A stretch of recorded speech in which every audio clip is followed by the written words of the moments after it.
Alors, quel est votre métier? Alors, le métier dont je peux vous parler aujourd'hui, c'est un métier de juriste. Alors, juriste, c'est quelqu'un qui est beaucoup dans le droit. Donc, ça a beaucoup d'aspects. Moi, j'étais dans le droit social au départ, c'est-à-dire ça comprend le droit de la sécurité sociale, le droit du travail, le droit de l'assurance maladie, tout cet aspect-là. Voilà en quoi consistait mon métier. Puis de là, je suis devenu rédacteur spécialisé en droit. C'est-à-dire que je travaillais dans une revue qui regardait, étudiait tous les textes de loi, de décrets qui paraissaient au journal officiel.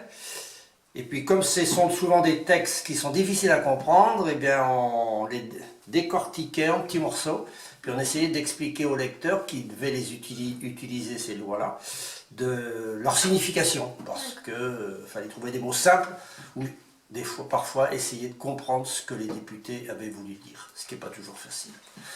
Et en quoi consiste le métier de juriste? Alors, le métier de juriste, on peut, pour y arriver, normalement, il faut passer par la fac de droit.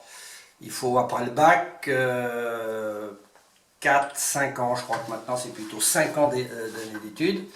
Alors moi j'ai la particularité, c'est que j'ai fait que la 5e année. J'ai jamais fait les première, deuxième, troisième et quatrième année, parce que j'avais fait d'autres études avant. J'avais fait des études de maths, puisque j'ai été prof de maths. J'avais fait des études de sociologie et d'anthropologie. C'est un peu bizarre, mais ça c'est parce que quand j'étais au travail, j'avais fait de la formation continue, qui m'avait permis d'obtenir un nouveau diplôme. Et puis à partir de là, j'ai pu rentrer à la fac de droit et j'avais quelque chose comme 50 ans. Et comme je travaillais, je n'allais pas souvent au cours. Et pour prendre mes notes en cours, c'était un ancien élève que j'avais eu en maths en 6e qui me prenait mes cours et qui me donnait tous les conseils. C'était assez marrant d'ailleurs, de se faire aider par ses anciens élèves. Et quelles sont les principales tâches? Les principales tâches, c'était de passer du temps à lire le journal officiel. Et un jour, je vous invite à aller lire le journal officiel de la République française. Vous verrez que c'est passionnant. C'est très dense, il n'y a aucune image, il n'y a que du texte. Il fallait lire et après essayer d'aller rechercher des explications. C'était ça le métier à la fin que je faisais. Et j'ai fait ça pendant une dizaine d'années.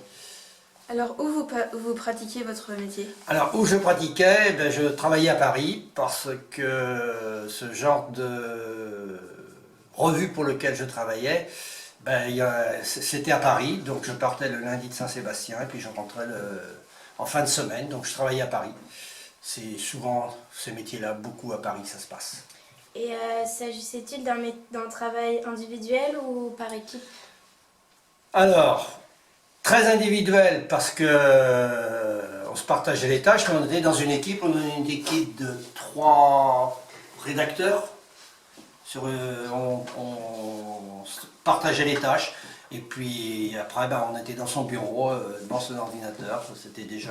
On faisait beaucoup de lectures sur l'ordinateur et on travaillait sur ses sujets. On n'empiétait pas sur le domaine de l'autre. Et pourquoi vous avez eu envie de faire ce métier? Pourquoi j'ai eu envie, à la fin de ma carrière, les circonstances ont fait que je me suis trouvé dans le monde du droit. Et puis c'est là que j'ai réussi à atterrir. Mais le droit m'a toujours passionné, intéressé.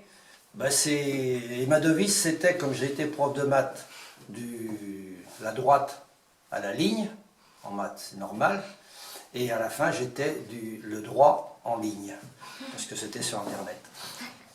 Alors pour vous, quelles sont les qualités souhaitées dans ce métier? Quelles qualités? Très bonnes des qualités d'analyse. Il faut être très patient. Et c'est pour ça que le droit et les maths, ça se rejoint. On dit que les bons juristes sont les gens qui sont bons en droit et bons en latin, parce que c'est la même rigueur. Je crois que c'est ça, et puis il faut aimer ça. Et puis c'est intéressant. Moi j'aimais ça, je ne sais pas pourquoi, j'aimais ça. Et au niveau de l'avenir dans le métier, est-ce qu'il y a... L'avenir, alors je ne sais pas quel est l'avenir, mais ce que je peux vous dire, c'est que quand j'ai commencé les premières années, il y avait, je n'ai plus les chiffres en tête, le nombre de lois qui étaient publiées par an. Il y en avait un nombre. 10 ans après, il y en avait 10 fois plus. Alors maintenant, on dit qu'il y a beaucoup de textes, trop de textes en France, mais ça donnait énormément de travail. Alors, si les députés font moins de textes, il y aura moins de travail, mais ça m'étonnerait, puisqu'on est dans une société où il faut quand même le droit a toujours une place et aura toujours une place importante. Et combien gagnez-vous avant? Alors là c'est difficile à dire parce que j'étais dans une situation très particulière, j'étais pas du tout, j'étais resté sur ma situation antérieure, donc je peux absolument pas vous dire quels sont les ventailles des prix aujourd'hui, ça c'est l'offre et la demande. Mais je suis incapable de vous dire, parce que vous savez, si on a besoin de vous, on vous propose des pondeurs, si on a besoin de vous, on vous met dans un placard et on vous donne du travail à faire. Bon bah super. Merci beaucoup. Bon, bah, vous Bah, voyez ce que vous pouvez faire avec ça. Merci beaucoup pour avoir répondu à nos questions. Et...